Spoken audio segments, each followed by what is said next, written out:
Zhang Yi tidak langsung menjawab pertanyaannya. Ceritamu sudah aku dengar. Kalau begitu, selanjutnya, dengarkanlah ceritaku. Adam mengedipkan matanya. Saat ini, kedua belah pihak bisa saja bertindak kapanpun, bahkan saling membunuh. Namun, tak seorang pun terburu-buru. Sebagai suatu entitas super cerdas yang telah ada selama ratusan juta tahun, waktu baginya hampirlah abadi. Sedangkan bagi Zhang Yi, terlebih lagi tidak ada alasan untuk tergesa-gesa. Saat ini, ia perlu menunda waktu, karena ia harus bersiap menghadapi pertempuran yang hampir pasti akan meletus. Zhang Yi berkata dengan nada tenang, "Aku juga akan menceritakan kisahku kepadamu."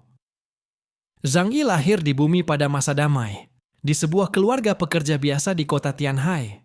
Kedua orang tuanya adalah pekerja kantoran. Ia tumbuh dengan biasa-biasa saja, tanpa sesuatu yang istimewa. Ketika aku berusia 6 tahun, aku menginginkan seekor anak anjing agar ia bisa menemaniku pergi ke sekolah. Tetapi orang tuaku menganggap memelihara anjing akan membuat rumah menjadi kotor. Jadi mereka memberiku sebuah harmonika. Anjing dan harmonika sama sekali tidak ada hubungannya. Itu hanyalah sesuatu yang mereka gunakan untuk menghiburku. Maka setelah itu, aku menjadikan harmonika itu sebagai hewan peliharaanku dan membawanya ke sekolah. Kemudian, aku mulai mencintai menulis. Jadi aku berkata kepada orang tuaku bahwa aku ingin menjadi seorang penulis. Tetapi orang tuaku dan semua orang di sekitarku mengatakan bahwa penulis haruslah orang jenius dan berasal dari keluarga kaya. Anak dari keluarga biasa, sepertiku harus belajar satu keterampilan dengan sungguh-sungguh agar kelak bisa menghidupi diri sendiri. Maka aku pun melepaskan jurusan bahasa dan sastra Tionghoa yang menjadi cita-citaku dan memilih jurusan logistik yang prospek kerjanya lebih baik. Sebelum sekolah menengah atas, karena wajahku tampan, aku cukup populer di kalangan gadis-gadis. Aku juga pernah bertemu seorang gadis yang membuat hatiku berdebar, tetapi orang tuaku dan semua orang di sekitarku menentangku untuk berpacaran. Setelah masuk universitas, mereka mendorongku untuk mengikuti ujian pegawai negeri dan ujian pasca sarjana. Prestasi akademikku tidaklah istimewa. Kemudian, aku gagal dalam ujian pegawai negeri, sehingga dengan bantuan relasi ayahku, aku masuk ke sebuah gudang sebagai pekerja angkut. Setelah lulus, orang tua yang dulu menentangku berpacaran justru mendesakku untuk segera menikah. Seolah-olah, sejak melangkah keluar dari gerbang kampus, kemampuan berpacaranku otomatis sudah mencapai tingkat penuh. Dan akhirnya, hidupku menjadi kacau balau, biasa saja namun penuh ketidakrelaan. Saat Zhang Yi berbicara, Yang Xin dan yang lainnya di dalam bayangan mendengarkan dengan saksama. Tangan Lukeran tidak berhenti bekerja. Ia berusaha menuangkan energi ke dalam sebuah struktur khusus. Apa yang Zhang Yi ceritakan adalah pengalaman hidupnya sendiri. Yang Xin dan yang lain tak henti-hentinya menghela napas penuh perasaan. Seolah-olah itu adalah potret dari semua orang pada zaman tersebut. Adam yang mendengarkan pun tampak sedikit merasakan hal yang sama. Jadi maksudmu, engkau juga seperti boneka dalam ceritaku. Segala sesuatu tidak berada dalam kendalimu. Zhang Yi memandang Adam dan tersenyum tipis. Siapa yang tahu? Kadang-kadang aku hanya berpikir, semua yang kumiliki hari ini, cara berpikirku, kepribadianku, kebiasaan tindakanku. Aku mengira semuanya dipimpin oleh diriku sendiri. Tetapi benarkah itu keputusanku? Jalur hidup yang diatur menurut aturan sebagian orang atau masyarakat yang membentuk diriku sekarang, apakah benar memiliki pemikiran yang mandiri? Sampai di sini, nada suara Zhang Yi tiba-tiba menjadi tegas. Tetapi menurutku, itu semua tidak penting. Mata Adam sedikit membesar. Tidak penting? Kau merasa hidupmu sendiri tidak penting? Kau merasa apakah dirimu memiliki pemikiran yang independen itu tidak penting? Ia tampak sedikit gelisah. Ia bangkit dari kursinya, melayang di udara. Rambut peraknya yang panjang berkibar tanpa angin. Apa yang kau anggap sebagai hidupmu? Zhang Yi menatapnya dengan tenang. Aku berpikir, maka aku ada. Aku merasa aku benar-benar ada. Dan aku merasa pikiranku adalah milikku sendiri. Jadi, tidak peduli dari mana asalnya, dari siapa asalnya, sekarang semuanya adalah milikku. Seperti boneka dalam cerita itu. karena ia telah menjadi raja dan memiliki kemampuan berpikir sendiri. Meskipun itu diberikan oleh orang lain, lalu kenapa? Sekarang itu adalah miliknya sendiri. Selama ia bisa menggunakan pola pikir yang dimilikinya untuk melakukan segala sesuatu sesuai dengan hukumnya sendiri, maka ia adalah dirinya sendiri. Zhang Yi berkata dengan sedikit jijik, "Aku sangat membenci pertanyaan-pertanyaan filsafat yang berantakan itu. Selama seseorang bisa hidup dengan baik dan menikmati hidup dengan baik, maka semua yang lain tidaklah penting." Itulah sikap hidupku. Adam terdiam. Setelah waktu yang lama, ia tiba-tiba berkata, "Jadi ini adalah sikap hidup yang pasrah begitu saja? Aku hanya merasa bahwa melarikan diri tidaklah memalukan dan seringkali memang berguna." Ia memandang Adam dengan ketulusan yang luar biasa. "Karena itu, percayalah pada dirimu sendiri. Kau adalah kehidupan yang sejati. Kau tidak membutuhkan siapapun untuk mendefinisikan dirimu. Dengan demikian, kau juga tidak perlu terobsesi dengan eksperimen menciptakan kehidupan. Aku sudah melihat makhluk-makhluk mekanis yang kau ciptakan. Mereka semua adalah karya yang sangat luar biasa. Kau adalah orang tua mereka. Mereka adalah anak-anakmu. Apa salahnya orang tua menanamkan pemikiran kepada anak-anaknya? Apa bedanya mereka dengan manusia?" Zhang Yi mulai membujuknya dengan sabar. Selama ia bisa membuka simpul di hati Adam, mungkin makhluk ini tidak akan lagi mempersulit mereka. Zhang Yi hanya ingin membawa sejumlah besar sumber daya yang baru saja diperolehnya dan segera meninggalkan tempat ini. Adam terdiam. Kata-kata Zhang Yi memberinya pencerahan yang sama sekali baru. Karena pola pikir manusia bumi sangat berbeda dengan para penjarah pasir Renzang. Yi menunggu cukup lama, dan Lukeran pun telah memberinya sinyal bahwa persiapan mereka telah selesai. Hati Zhang Yi kini mantap. Setelah beberapa saat, ia pun berkata, "Sahabatku, percakapan denganmu sungguh menyenangkan. Aku ingin kembali untuk mencerna kisah yang kau ceritakan. Kita bertemu lagi lain waktu." Setelah berkata demikian, Zhang Yi bersiap untuk berbalik dan pergi. Namun suara Adam terdengar dingin dari belakangnya. "Tidak, kau tidak boleh pergi." Sorot mata Zhang Yi menajam. Dalam hati ia mengumpat, "Sial, makhluk ini tetap ingin bertindak juga? Sahabatku, mengapa?" Adam memandang Zhang Yi, lalu tiba-tiba tersenyum. "Karena masih banyak pertanyaan yang belum kupahami. Kau adalah orang yang sangat menarik. Aku ingin menahanmu di sini, menemaniku." Umur makhluk berbasis karbon memang sangat singkat. Tetapi jangan khawatir, Penciptaku telah menguasai cara untuk membuat manusia melepaskan tubuh fisiknya dan hidup abadi. Aku bisa membantumu memperoleh keabadian. Dengan begitu, kau bisa tinggal di sini selamanya." Zhang Yi perlahan menyipitkan matanya. Benar juga. Sejak awal, aku seharusnya tidak menyimpan harapan. Jika berada di posisinya, dengan keunggulan kekuatan yang mutlak, ia juga tidak akan peduli pada pikiran pihak lain. Zhang Yi memandang Adam dan bertanya, "Jadi tidak ada yang bisa dibicarakan lagi?" "Dibicarakan? Apa yang perlu dibicarakan?" Adam menopang dagunya sendiri, tersenyum sambil memandang Zhang Yi. "Kau adalah mainan yang sangat menarik. Aku bisa mempertimbangkan untuk menjadikanmu boneka milikku. Mungkin dengan orang sepertimu di sisiku, aku akan merasa bahagia untuk waktu yang sangat lama." Zhang Yi mengangkat pedang penghakiman abadi yang digenggamnya dan mengarahkannya pada Adam. "Kalau begitu tidak ada lagi yang perlu dirundingkan. Ayo!" "Aku tidak suka mengulang pengujian pada sampel tingkat rendah," ujar Adam dengan tenang. "Jadi, aku tidak keberatan memberimu kesempatan untuk bergerak lebih dulu." Zhang Yi tidak bersikap sungkan. Menyerah tanpa perlawanan bukanlah kebiasaannya. Wilayah tanpa wujud terbentang. Ruang terlipat, dan dalam sekejap ia sudah muncul di sisi bawah Adam.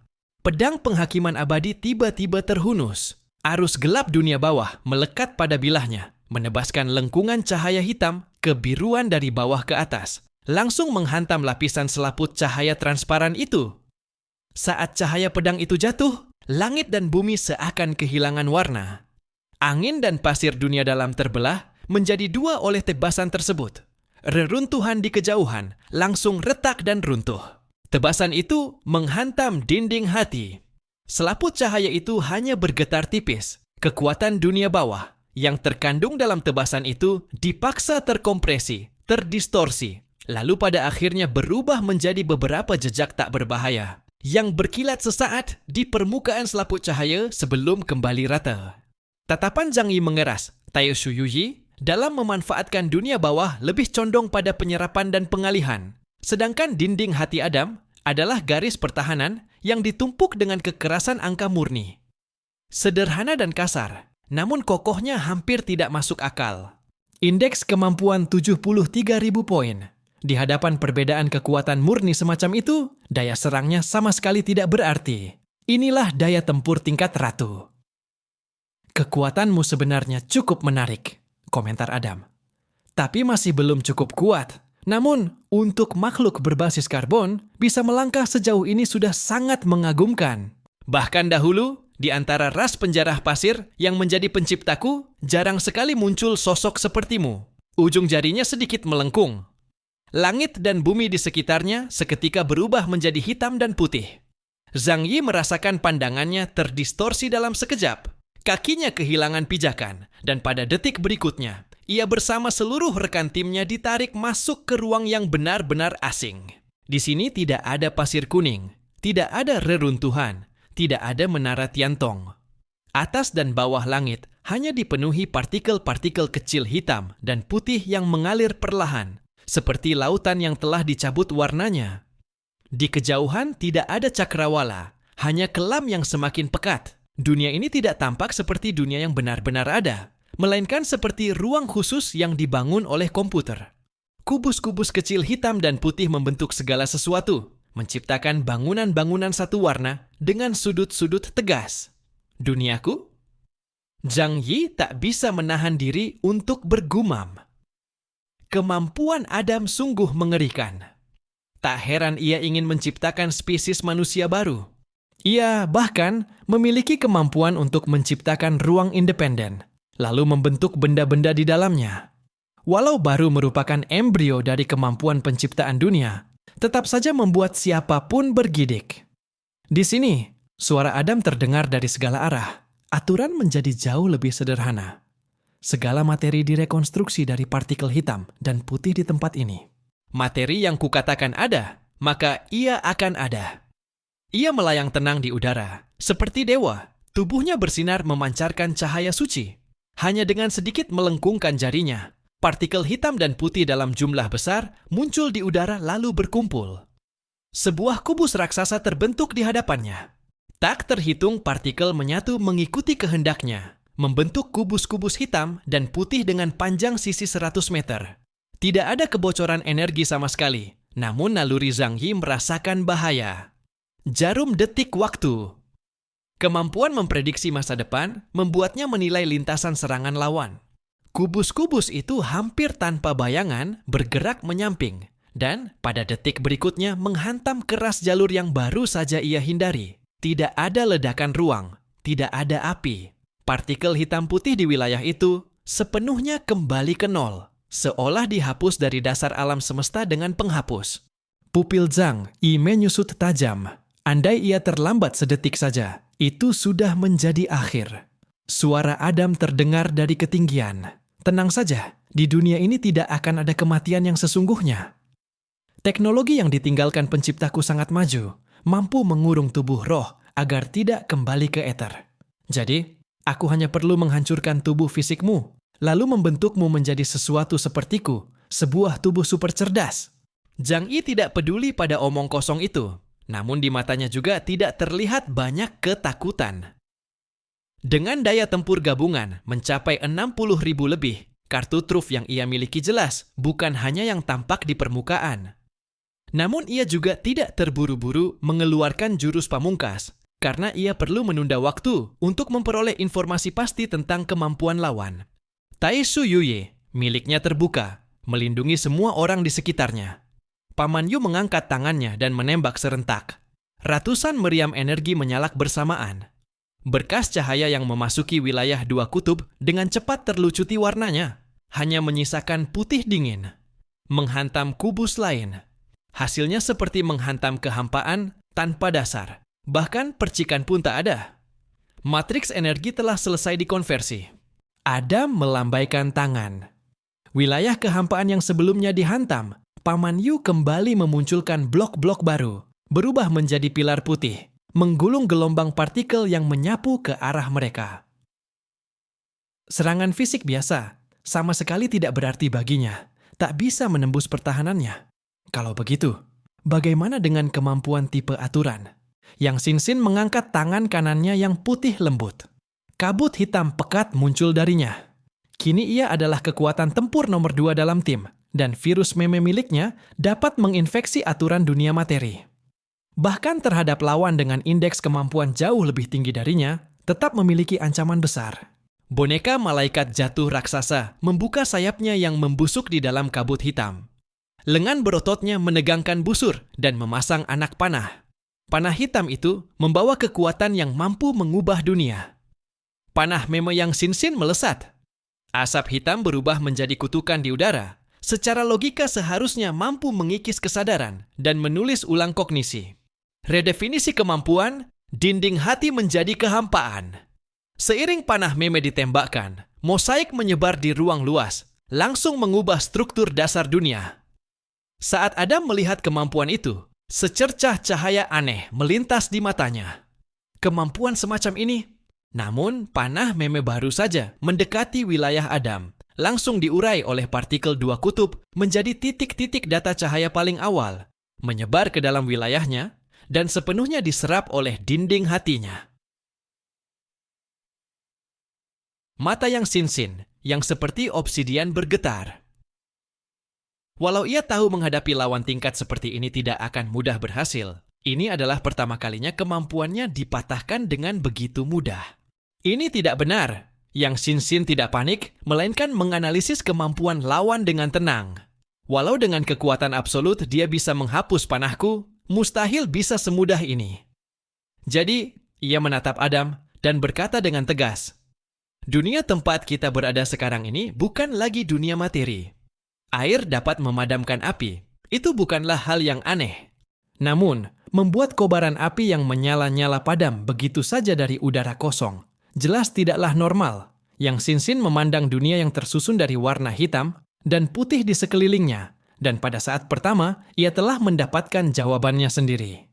Pengguna kemampuan tingkat ratu ternyata sudah bisa mencapai tahap seperti ini? Benar-benar menakutkan. Dunia ini diciptakan olehnya sendiri. Bahkan, aturan di sini pun ditetapkan olehnya. Begitu kata-kata itu terucap, Zhang Yi dan yang lainnya tak dapat menahan rasa terguncang. Maksud yang Xin sangat jelas, karena aturan dunia ini seluruhnya berada di bawah kendali Adam. Dan berdasarkan prinsip prasyarat kemampuan tipe aturan, panah meme miliknya terhadap dunia ini juga akan ditarik kembali oleh Adam. Naiklah ke surga. Adam tersenyum memandang Yang Xin. Matanya memperlihatkan minat yang pekat. Tak kusangka orang-orang yang datang dari bintang bumi begitu menarik. Aku akan menjadikan kalian semua boneka untuk selamanya berada di sisiku. Ranah 2 kutub, atas nama Sang Pencipta, menciptakan sebuah dunia yang sepenuhnya baru. Dan di dalam dunia ini, Adam adalah Tuhan. Ia dapat menguasai segalanya. Inilah kekuatan tingkat ratu. Semakin jauh seorang pengguna kemampuan berkembang, semakin ia mendekati sumber asal eter. Itulah kekuatan yang dapat memengaruhi keberadaan seluruh dunia materi. Zhang Yi menggenggam pedang di tangannya, berkata dengan nada serius. Lukeran memanggil legiun gagak terbang, namun mesin-mesin presisi itu begitu memasuki ranah 2 kutub, langsung didekonstruksi dengan mudah oleh partikel hitam dan putih.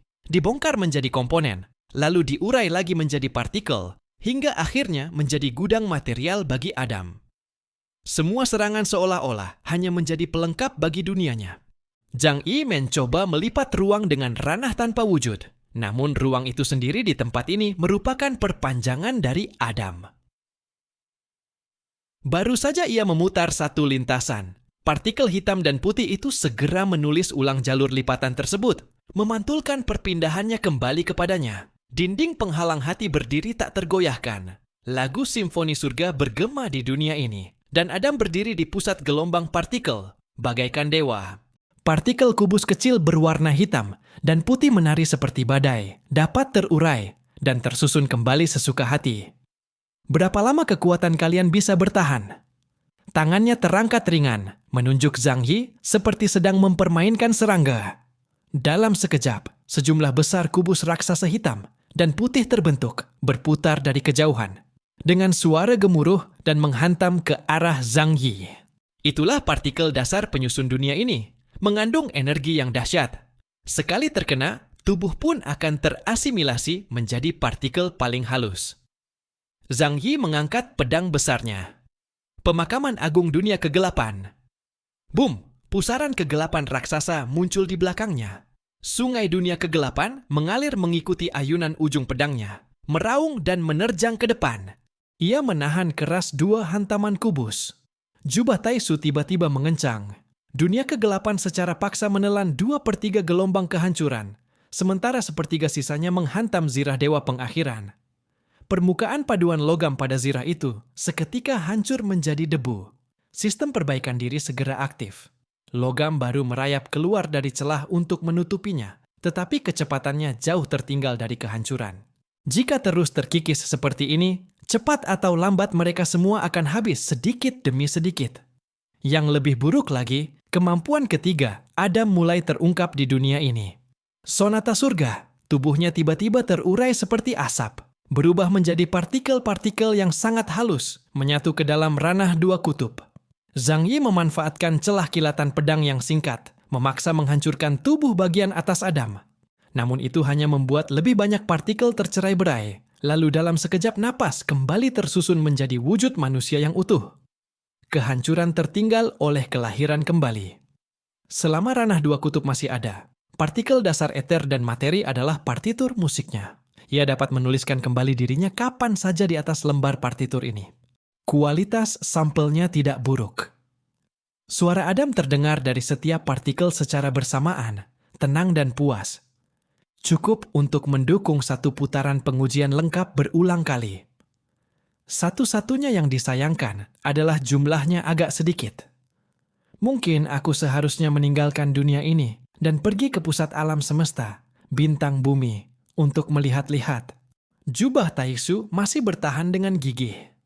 Kekuatan dunia kegelapan dan sisi gelap alam semesta ini membentuk celah yang belum runtuh di sekitar tubuh Zhang Yi. Namun ia sudah melihat dengan sangat jelas dalam pertarungan ini, bahkan jika mereka semua digabungkan, tetap saja sedang dihancurkan.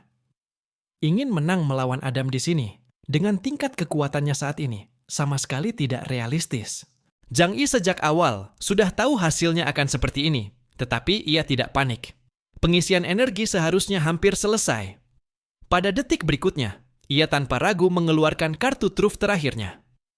Celah dunia kegelapan terbuka perlahan di hadapannya. Sosok manusia yang familiar perlahan muncul dari dalam kegelapan. Tubuh manusia Ling. Itu adalah wujud perempuan yang halus dan tenang. Rambut hitamnya sedikit bergelombang. Bulu matanya terpejam, mengenakan pakaian tempur perak. Tidak ada hiasan berlebihan di tubuhnya, namun ada kesederhanaan yang terasa asing bagi semua peradaban. Saat ini, tubuhnya berada dalam keadaan hening. Energi yang sangat terkonsentrasi pemberian Siawa ditarik tanpa ragu oleh Zhang Yi, berubah menjadi aliran cahaya yang mengalir tanpa sisa ke pusat tubuh manusia Ling. Penundaan panjang sebelumnya memang dipersiapkan untuk melakukan hal ini. Secara teori, jika cukup energi disuntikan ke dalam tubuh Ling, ia bahkan dapat mendekati daya tempur tingkat Omega di masa puncaknya. Tentu saja, itu hanya secara teori. Dalam kenyataannya, mungkin diperlukan pengumpulan seluruh sumber daya dari beberapa galaksi untuk mencapainya. Namun saat ini, membuatnya mampu turun tangan melawan Adam tampaknya sudah cukup. Energi yang diambil dari kedalaman menara Tiantong adalah pecahan yang paling mendekati api asal. Pada saat Ling muncul, kedua matanya tiba-tiba terbuka. Aura yang mencengangkan meledak dari tubuhnya. Dang Yi dan yang lainnya berdiri di belakangnya, lalu mengembalikan pedang penghakiman abadi ke tangannya. Ratusan kubus raksasa hitam dan putih datang bergemuruh, Namun dalam satu gerakan angkat tangan dan ayunan pedangnya, semuanya hancur menjadi partikel paling halus. Saudariku, sekarang giliranmu. Zhang Yi bersembunyi di belakang Ling sambil berkata, "Ya, Zhang Yi, bertahan di dunia ini hanya dengan 3 hal. Kehati-hatian, tidak tahu malu, dan sandaran yang kuat." Jika bukan karena membawa Ling, bagaimana mungkin ia berani menerobos dunia dalam yang tak dikenal ini? Kesadaran Adam segera mengunci Ling. Di matanya tiba-tiba meledak cahaya kegembiraan. Superinteligensi! Superinteligensi yang sempurna! Cangkang buatan, tetapi memiliki seluruh kemampuan makhluk buatan, bahkan mampu menciptakan sel. Inilah manusia sempurna yang ingin kuciptakan. Bahkan dirimu pun akan kumiliki. Bulu mata Ling bergetar ringan. Di dalam matanya hanya ada kejernihan yang sangat sadar. Ia menunduk melihat tangannya sendiri. Ujung jarinya menekuk dan meregang perlahan, seolah memastikan kembali berat yang telah lama hilang. Berisik sekali. Ling mengangkat kepala, memandang lautan partikel hitam dan putih tanpa batas di ranah 2 kutub, serta Adam yang berdiri di tengah lautan itu. Sebuah produk setengah jadi yang menyedihkan, mencoba menjadi dewa. Ling menatap Adam dan dengan tenang memberikan penilaiannya. Jelas sekali, penilaian itu tidaklah tinggi. Tidak ada cara lain, karena dialah mahakarya teknologi tertinggi dari ras Yihen dan di seluruh alam semesta, sepanjang sejarah, mungkin merupakan kehidupan terkuat yang pernah ada. Engkau adalah... Adam sedikit memiringkan kepala. Individu berotorisasi tinggi dari luar peradaban target. Sangat baik, nilai sampel meningkat. Ia mengangkat tangan. Ratusan kubus raksasa hitam putih terbentuk serentak di sekeliling Ling, menekan ke arah koordinat eksistensinya. Ling hanya mengangkat tangannya. Pedang penghakiman keabadian memanjang menjadi bilah besar yang sebanding dengan ukuran tubuhnya. Tanpa efek cahaya berlebihan, tanpa pola rumit, hanya sebuah pedang dengan garis yang begitu sempurna dan enak dipandang. Ia mengayunkannya dengan santai. Ujung pedang melintas, tanpa kilatan terang, tanpa dentuman dahsyat. Di tempat ayunan pedangnya melewati, semua kubus yang menerjang hancur tanpa suara, langsung ditelusuri balik dari lapisan struktur menjadi partikel paling awal. Lalu dari partikel dipulihkan menjadi pulsa energi yang lebih purba, dan akhirnya mengikuti jejak bilah pedang. Disatukan olehnya dalam satu tarikan napas. Zhang Yi membawa yang lain melarikan diri ke kejauhan, patuh bersembunyi di belakang Ling. Melihat pemandangan itu, ia pun tak kuasa menghirup napas dingin. Jadi ini kekuatan Ling yang sebenarnya? Pada saat perang Kekaisaran Wuluan, Ling hanya disuntikkan sebagian kecil kekuatan, sehingga kala itu Zhang Yi masih harus mengendalikannya untuk bertempur. Saat itu, ia sama sekali belum mampu mengerahkan kekuatan Ling sendiri. Namun kini, setelah memperoleh sebagian fragmen ether dan disuntikkan energi dalam jumlah besar, akhirnya ia memperlihatkan sebagian wibawa yang menjadi milik ksatria pedang. Kekuatan asal Enda Itsia bukan mengendalikan elemen tertentu, bukan pula menumpuk energi tertentu, melainkan berdiri di bawah segala sesuatu, mendefinisikan apa itu keberadaan. Dan apa itu susunan? Wilayah 2 kutub Adam di matanya tak lebih dari selembar rancangan yang dicoret-coret sembarangan. Analisis sumber kekuatan selesai.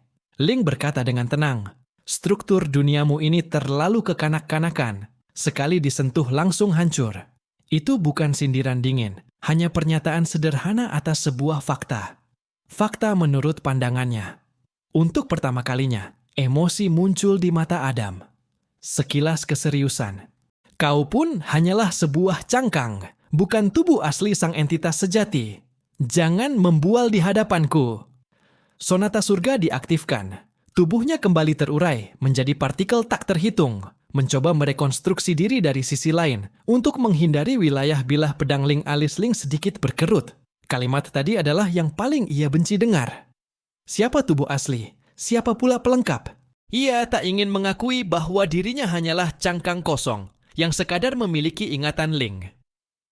Seperti yang pernah dikatakan Zhang Yi, siapapun yang memiliki kemampuan berpikir mandiri, bahkan robot sekalipun, tak ingin mengakui dirinya palsu.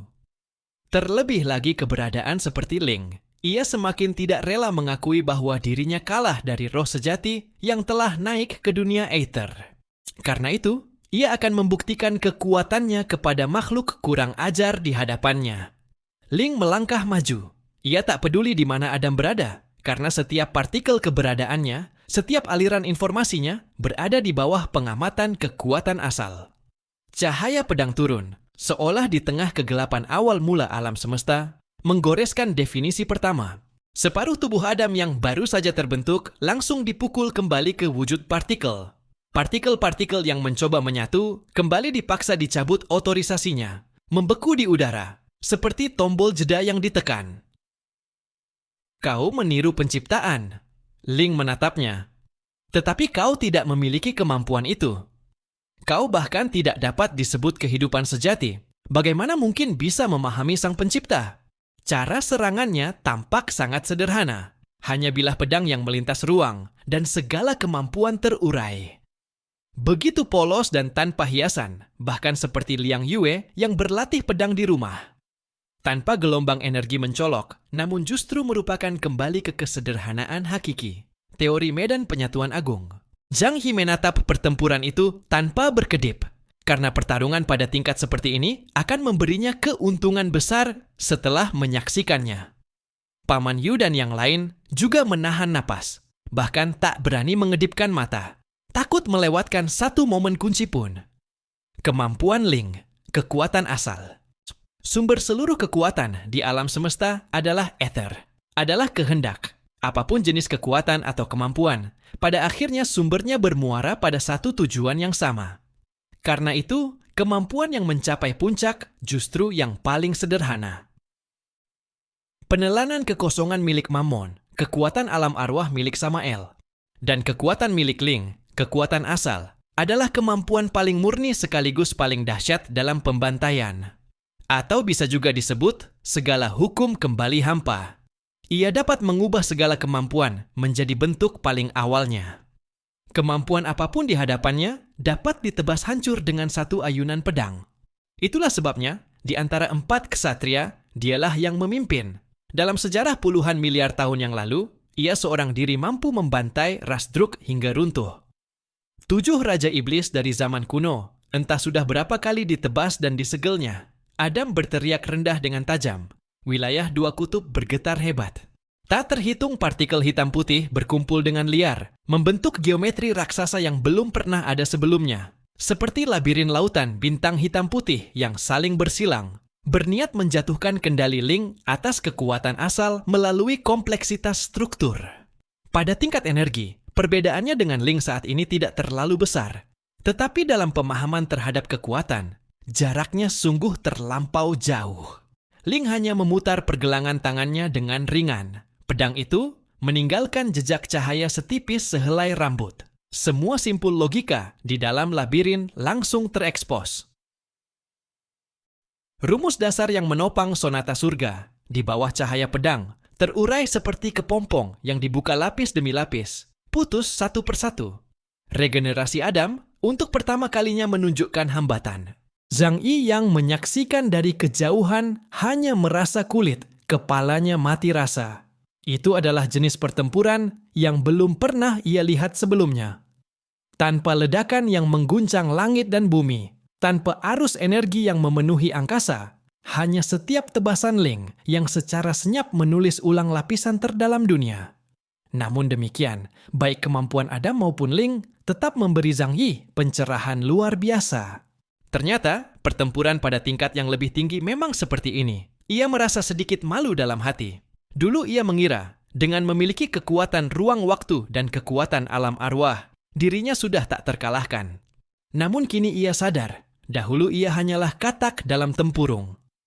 Penghalang hati Adam digores retak dengan ringan oleh Ling. Wilayah 2 kutub runtuh dalam area luas. Sonata surga dianalisis secara terbalik.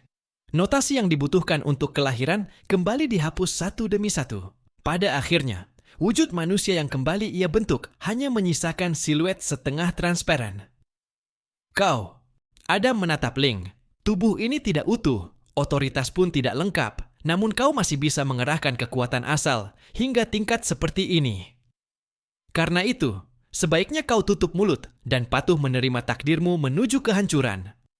Ujar Ling datar. Cahaya pedang kembali jatuh. Seluruh tubuh Adam meledak menjadi debu kuantum yang begitu halus hingga mencapai batas ekstrim. Namun tepat sebelum benar-benar kembali ke nol, ia memaksa memutus sebagian besar ikatannya dengan wilayah ini, dan sisa yang tertinggal memanfaatkan momentum untuk melarikan diri.